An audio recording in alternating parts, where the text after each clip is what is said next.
Hey everyone. So John had a question about how to continue with exercise. It's tough in Illinois to be motivated all year round. The problem is when it gets cold outside and the sun goes away, everybody loses motivation. The drive to exercise isn't there, it's just too darn cold. So it's important to consider changing around your perspective for what to do in the wintertime. I purchased snowshoes, cross-country skis, got myself a gym membership at Planet Fitness local to me, and I usually will try to do some form of exercise on a regular basis so it keeps me busy. If you have a problem with trying to maintain things, you might want to hire a personal trainer to maybe design something personally for you. Sometimes when you have a different set of eyes, putting together a program, it might resonate with you more and you might be able to maintain that routine for a long time. The problem is always if you are limited with your scope of expertise and don't know what to do as far as exercises or designing routines, then you're at the mercy of essentially what we used to do in high school, which is calisthenics or a treadmill. And I don't have a problem with that, but in the short time I just did these things, it's exciting, I guess. It wakes me up in the afternoon when I fade, but it also is boring. And if I'm pressed for time, I'm not going to do this stuff. I got to be on the computer answering messages. So sometimes going to a gym like Planet Fitness where I go is kind of exciting because there's other people exercising. You get motivated in case you get, if you're demotivated to go, I think just getting there makes it, as soon as you walk in and you hear the music, makes you want to exercise.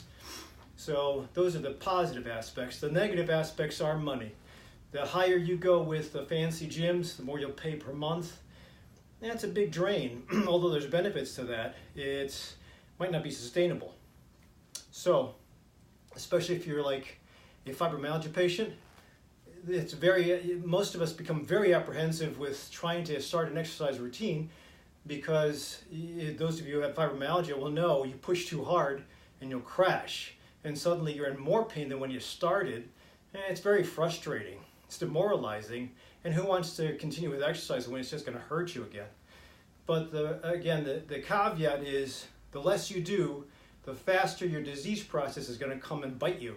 So I don't have a problem with having diseases come in my patients who are like 90 years of age, and I have a handful.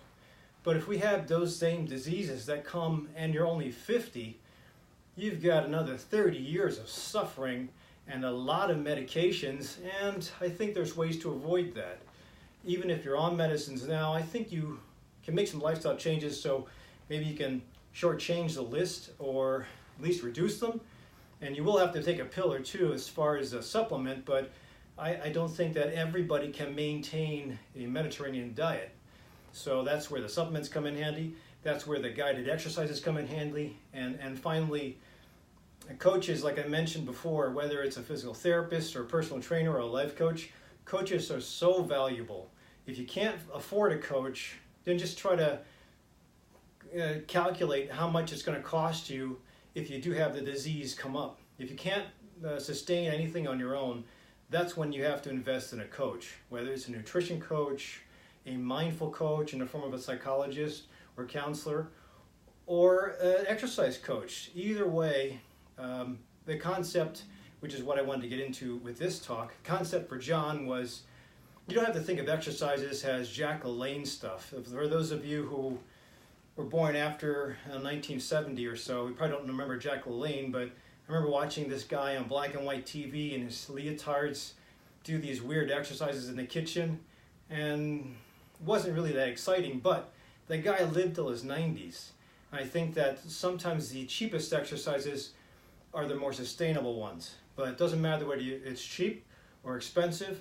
The point here is sustainability. If you can't sustain it on your own, you need to have somebody else design them for you. If you're going to be locked in to the house during wintertime, you got to find some other activity to keep you busy in the winter.